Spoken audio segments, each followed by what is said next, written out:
Hello, I'm Dr. Lisa Belisle, and you are listening to or watching our video podcast, Radio Maine, in which we explore creativity and the human spirit. We are sponsored by the Portland Art Gallery in Portland, Maine. Today, it's my great pleasure to be speaking to an artist I've long admired. Her name is Grace DeGennaro, and I think there's going to be a lot of interesting things that you're all going to want to hear from Grace, but also I would highly encourage you to go look at her works on her website. So thanks for coming in today, Grace. Thank you for having me, Lisa. So first of all, I have to tell you, Grace is one of my favorite names. It's my daughter's middle name. And it kind of makes me wonder, is there sort of a family backstory on this as to how you ended up with this name? No, there is not. I think that my mother chose the name because she really liked it. However, I will say that I grew up in a Catholic family, and so I think my name is Grace Mary Teresa. Well, I understand this. My middle name is Marie. The firstborn daughters in our family were all middle names Marie. My mom's name is Mary. So that the Catholic aspect of things is really interesting. And it kind of weaves into a little bit what I understand of you, and that there is this interesting depth, and not necessarily Catholic, but depth and actually spirituality, almost a studied spirituality to the work that you do. Mm-hmm. But I don't want to put words in your mouth. Tell me about your background and your approach. I do think that some of the sense of spirituality that communicates to you and to others does come from my Catholic upbringing. I never set out to make spiritual paintings or religious paintings. It just sort of unfolded over the years. I did attend church on a very regular basis, and I mean every Sunday when I was a child, in a very beautiful contemporary cathedral on Long Island where I grew up. And I loved the space. I loved how large the space was. I loved the stained glass windows.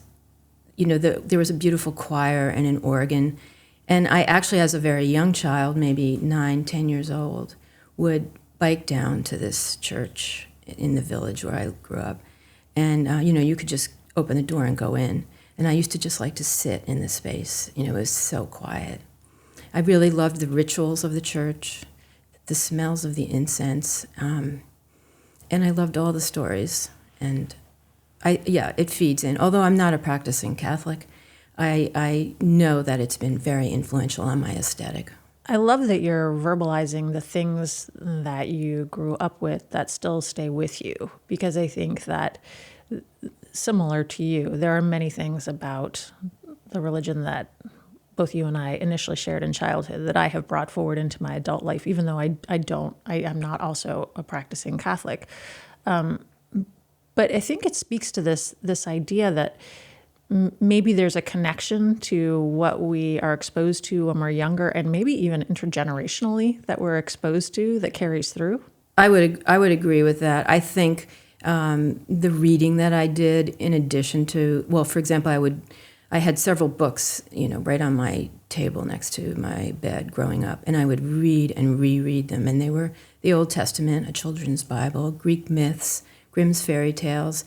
And so that idea of metaphor and that idea of morality and thinking about that all came through in all of those books. And even though I didn't really think about that for many, many years, now at this point, looking back, I can see how that formed my interest in metaphor and symbolism, and also just heaven, hell, duality, all kinds of things, I think, originally come from that reading in my childhood. You also have this interest in writing, and in fact, you have a degree in English. Well, no, actually, I do have a degree in. My undergraduate degree is in painting, but I minored in English.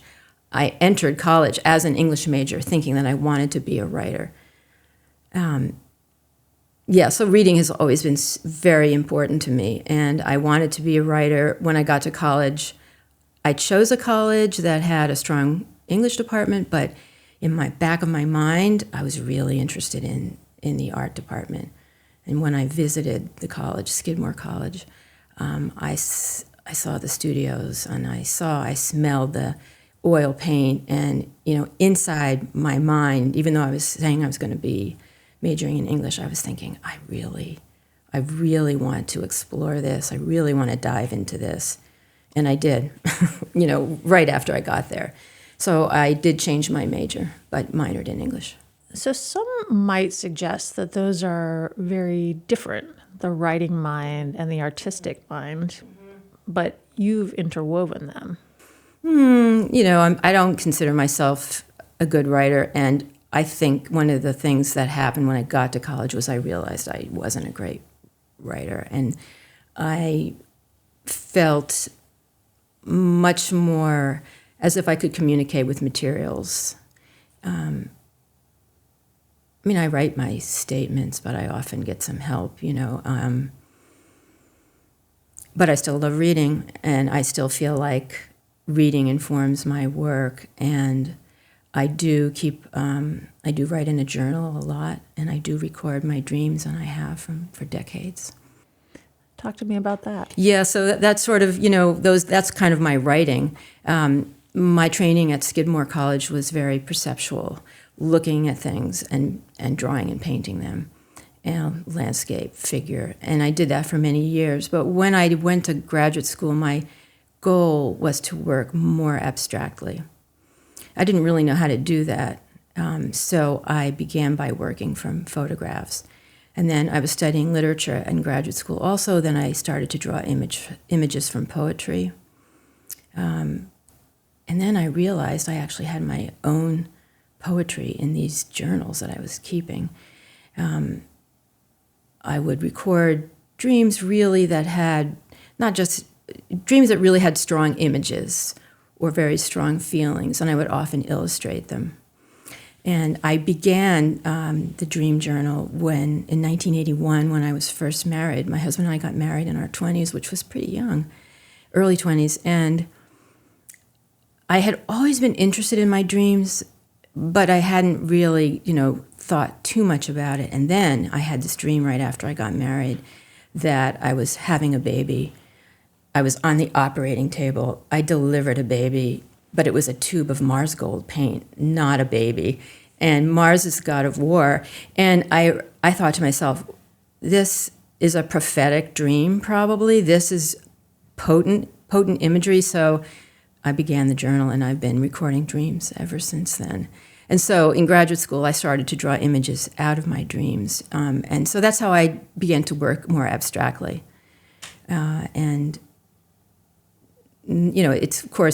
gone to much more towards geometry since then. But that's how I broke the spell of making a horizon line and starting my paintings, or looking at something and drawing that. I just wanted to go into the studio with a blank canvas and work from my mind, really. Are there recurring themes that you've seen in my dreams? In your dreams? Yes, definitely. Water, birds, fish. I think those are the things that occur the most. Yeah, swimming, being underwater.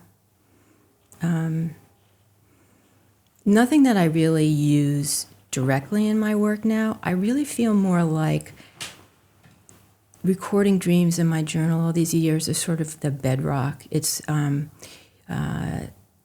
this trying to be attuned to a collective set of images, or the collective unconscious. It's almost really like a process that just helps me be in a space that I want to be in. Is that hard as an artist to bring yourself to be in that space, given that there can be so many distractions from the external world? Yes. I mean, distractions are, well, we all live with distractions, right? And so when I go into my studio, I try to create a place where I don't have distractions. It's not easily done, and it seems to be getting harder. But, I don't listen to, I shouldn't say don't, I rarely listen to the radio. I rarely listen to music. I try to have silence, and the silence lets me actually see what I'm thinking or hear what I'm thinking, hear what the painting is saying or not saying. So that's something that it's a meditative type of process. So that's something that I really try to facilitate for myself in the studio. But it's a challenge, and it's a continual challenge to do it. I think it was around 1999 that I decided to turn off the radio and just work in total silence, because there was just too much. And politics and all the issues that we have now, of course, they come into my work, but in a broader way, never in a very specific way. I mean, I think actually working in a way that's meditative and quiet and ritualistic is actually something that I can offer to other people when they look at my work. And it's not, I'm not saving the world, but I'm offering a space for people to be quiet and, to be thoughtful. And maybe even devotional, in a sense, yeah. The Fibonacci sequence is an important element that you've explored over the years. Yeah. The Fibonacci sequence is something that I found in my study of sacred geometry.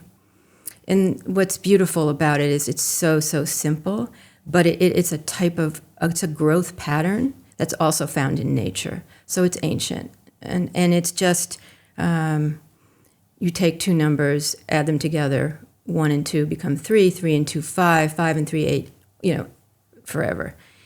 And the sacred geometry, which I've been studying for, 20 years,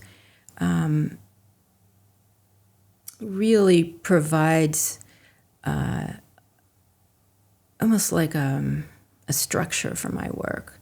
And I found that, I love concentricity, and my work always starts in the center and goes out. And you can have 3 concentric rings coming out, and they're beautiful. But if you use the Fibonacci sequence for those rings, the spacing, to create the spacing for them to go out, it just seems better, more right. So it has a lot of beauty and balance, but also a lot of energy. For those who aren't aware of sacred geometry, could you explore that a little bit more? Sacred geometry is also called philosophical geometry, and I became interested in it because I was working around 2000 or maybe late 90s with both geometric forms and organic forms or botanical forms, and I was combining them. And I was thinking a lot about the idea of duality. I had been, my mom gave me a very old dictionary that belonged to her grandmother, and there were all these beautiful engravings at the back and sheets of botanical images, sheets of geometric images. So I just began using those directly and combining them. And then one day I had some stencils in my studio, and I overlapped 2 circles, and when you overlap 2 circles, it forms this almond shape or eye shape. It's called the Vesica Pisces. And I thought to myself, wow, this is a geometric shape, but it's organic. And I said, this is an amazing shape. So I realized I had seen the Virgin Mary sitting in it, and it does also suggest fertility. So I started researching it.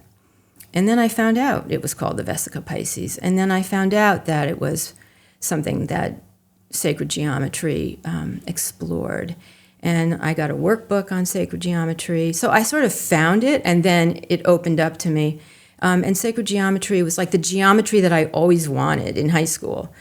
Because it was symbolic. It wasn't dry. It was a language. And I just was really drawn to it. And I know some people probably think geometry, hard-edged, boring, static. And yeah, geometry and geometric art can be static. but I was looking to make more like sensual geometry, and so by studying sacred geometry, finding out a lot of what geometric forms have symbolized throughout time and over in different cultures, it's almost like a language, like Egyptian hieroglyphics is the way I kind of thought about it. And so I've been using it ever since. I use it very simply, though. I mean, I am not a mathematician. I was never good in math. If you had told me years ago that I would be using math or even simple math in my work, I would have laughed. I would have said no. But now, the minute you say geometry, I get this, I'm excited about it all the time. I really like this idea of symbolism and of the language. And I know in my work with Chinese medicine and acupuncture, because as a medical doctor, I have the very kind of Western medical, but I've been doing a lot of work with the I Ching and with the hexagrams of the I Ching, and there's 64 of them, and they all. Oh, I don't know about that. Wow. So now I love hexagons, though. Okay, I'll look into this. Yes, and it's a series of lines. So these are hexagrams. So there's a series of lines, but the series of lines all mean something. They all have a definition. 3 lines mean something, another 3 lines mean something. It's the yin and the yang. And the fact that these types of languages go so far back, and even further back than perhaps the spoken language that continues, and that you're able to put this into a visual is so compelling. Oh, I'm glad that you feel that way. I mean, I feel like looking at diagrams, for example, from medical diagrams from that far back, or Tibetan mandalas that go back, from the 5th century. I feel like these images from way back, they're simple. They are universal, that we all have some relationship to them. And part of why I do the work that I do is to bring some of those shapes and some of those images into contemporary culture and maybe give them a new life or just a new look. And I've been really interested in Tibetan mandalas and Tantra drawings from India, Australian Aboriginal work. A lot of bodies of work that they might be anonymous because, or as we say now, unidentified artists made these works, and I like that kind of anonymity, and I, for my own work almost, and I feel like they're really important images to be seen again. And I think most people know about them, but I think that the Eastern cultures are so beautiful to me. And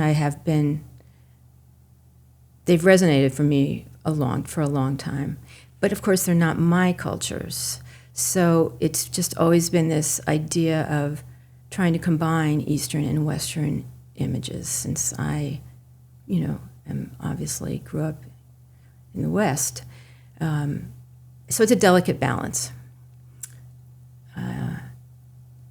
Looking at those images, but not lifting them, letting them, deciding that you might want to work on, for example, right now I'm working on a body of work that's called Immutable. And the images, I feel, are immutable, like that they're there, they've always been there. And I'm using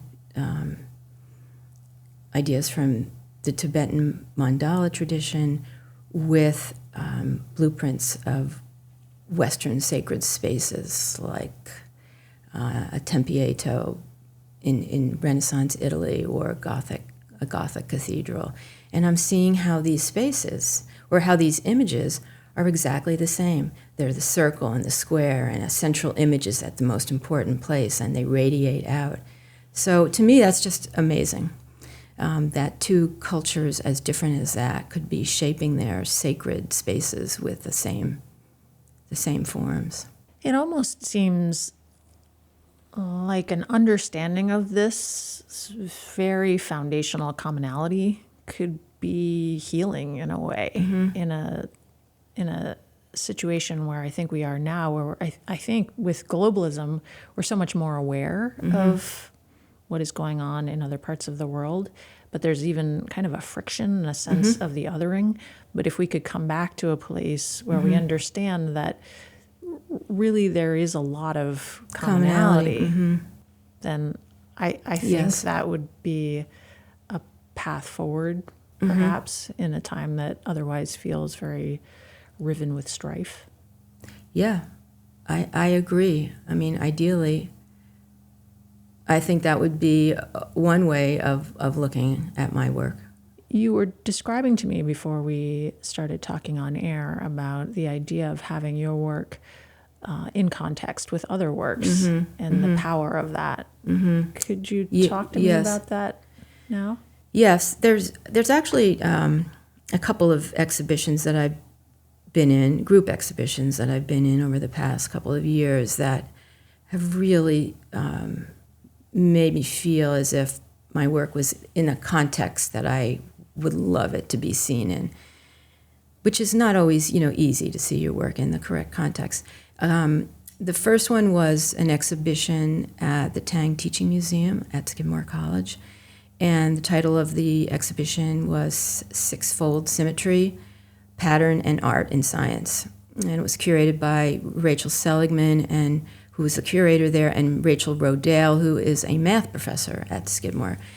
And so I did get to have a series of work standing alone, which I was really happy about, the Hours series, which uses the Fibonacci sequence. But then they included a single painting of mine on a wall that was installed, a big wall that was installed like salon style with lots of different pieces. And it was a surprise for me that they installed a piece of mine in this installation. And so in the installation, the other works included Shaker gift drawings and also some Tibetan mandalas, some really old Tibetan mandalas borrowed from the Rubin Museum in New York, and several other. And I just thought, I loved seeing my work with that work. And then more recently, I was in a show called Cosmic Geometry in New York, and it was curated by a collective of two artists called Hilma's Ghost. And so they're two artists that came together around the work of Hilma Af Klimt, who is someone I really love. And so they curated a show. It was almost all women, and all of us were using geometry, a lot of us were talking about spirituality. And that was just an amazing exhibition to be in, and I loved it. And one of my favorite artists that I've looked up to for many years had a piece in the show too, Dorothea Rockburn. So it's just, they're group shows. They're not where I'm presenting my work, in a large solo exhibition, but it supports the way I think, and very satisfying to me as an artist to be in those two contexts. Yeah. Oh, and then one more that's wonderful that's also local is Temporality at CMCA in Rockland. And that was a few years ago, and all the artists were working with the idea of time, and the passage of time has been one of the themes in my work for a long time. And so I was really happy to be in that exhibition too. Yeah. Oh, that was organized. Let's see. Suzette McAvoy was the director there, and Bethany Engstrom was the curator. This idea of being able to curate and bring together a visual community, because I know that the artistic community is very strong, is really interesting, because as an artist, you're showing up and you're creating your own work, but you're not necessarily thinking about how would my work look next to somebody else's, even if you're engaging in a tradition that is similar. Right. But to know that somebody else is looking at various artists' work and being able to put them all together in a way that aesthetically makes sense, that's a different sort of creativity and an art in itself. A curator's creativity too. And like, for example, with the Hilma's Ghost, both the two artists, Daniel Tegeter and Sharmista Ray, who are the collective Hilma's Ghost, they both do work in this vein, but they also look at so much work, think about it, and then they have this gift of bringing it all together. And they actually use the tarot to install the show. And so each artist had a tarot card hanging next to their work. You know, it was just so refreshing and different. And they're very gifted, Hilma's Ghost, both of them, as artists and curators. Yeah, curators do amazing things. You know, they really think through a lot, and to work with a curator like that is it's a gift. Well, on a much smaller scale, I'm always amazed when I go into the Portland Art Gallery and they have the artists who are having an opening, but then they have the group. And the way that things are situated in the gallery itself, I always think to myself, I would never have thought of that. I never would have thought about, and it's not just color. It's color, it's form. It's even sometimes a little narrative. Right. And all of those things together. And just to have a mind that's able to bring those things as one is very interesting to me. Yeah, and it's usually someone who's studied art history and has a very broad knowledge. And then, you know, in the case of Hilma's Ghost, for example, they bring it down to a more narrow body of knowledge and work within that. But yeah, it's important. So a lot of what you and I are talking about is very much on the creative, the intellectual, the emotional, the bringing forth from inside. But all artists have to simultaneously live in the physical world. And I know that you have a child that's friends with my brother, for example. So clearly there's that element of the physical world as the continuation of the human species. Let's just call it that on in a broader sense. How has that in your life, what does that balance look like for you to be able to show up and be a parent, for example, and then go back into the studio and be an artist? Yeah, I mean, I would say it hasn't always been easy, especially when I have two sons. They're 16 months apart in age. You know, I came out of graduate school pregnant, not knowing that I was, so that right away before my career had really, you know, taken any steps forward. I had a baby and then another one. And I always kept my studio work going. When my sons were really small, I taught part-time in New York, and I also worked at a local newspaper, doing paste up and layout. But I always had a small studio, something that I could go to. And I would often, in the early years, go to the studio at 9 o'clock after my husband got home from work and work until midnight. So I had a lot of energy then, and I could do that a lot. I actually found that having kids made me more organized, more efficient. I had to be if I wanted to continue my work, and I really wanted to continue my work. You know, I needed it. It was something that I had to have it. So even if it was just drawings, even if it was just thinking about work that I was going to try to work on next week or something like that. And I mean, you know, you don't make a lot of money when you're an artist, and you especially don't make a lot of money when you're a young artist. And that I did not really take into consideration naively, that it was going to be hard to pay for daycare. So I didn't have that much daycare, you know, I didn't. And But it all worked out. It all worked out well. And I remember the first day when the boys went to school together, and they were both going to preschool. And I just remember thinking, we're walking out the door. They're going to school. I'm going to have more time for working and teaching. And I would not trade being a parent for anything, because they have been the joys of my life, really. But I think daycare is a big issue. I'll just go right there. Yes. The United States could really use daycare and help with daycare, because that's so important. Yes, I would agree with that. Yeah. And it has changed somewhat now with, I think there are more men who are participating in their children's lives to a much greater degree.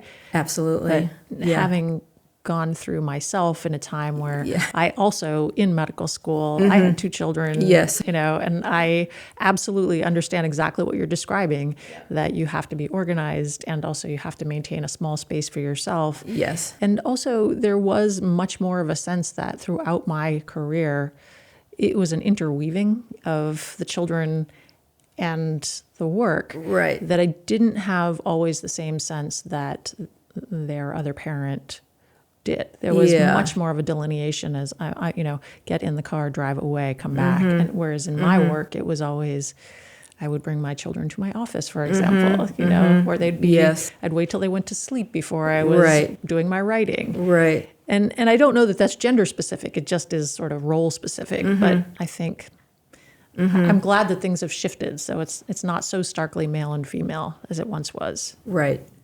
Right. And and it's always changing. As they get older, there's always different issues and different places where you have priorities. And, my sons were definitely my priority. But I often had that feeling that something wasn't getting enough attention, either the work or the family. And so there was always that tension of trying to balance both things in those years.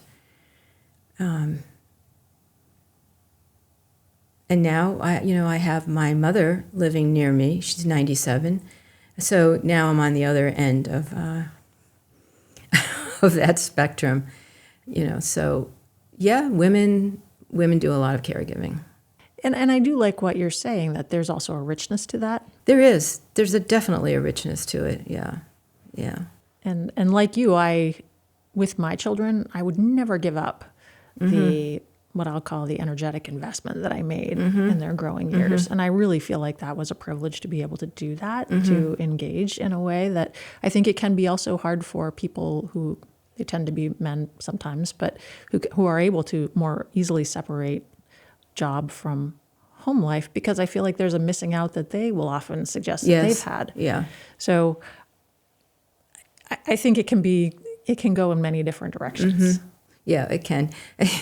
One thing that I see happening now for this generation, my son's generation, is the parental leave for both parents, including the father, 3 months sometimes. My son had 3 months, and I do have one grandson.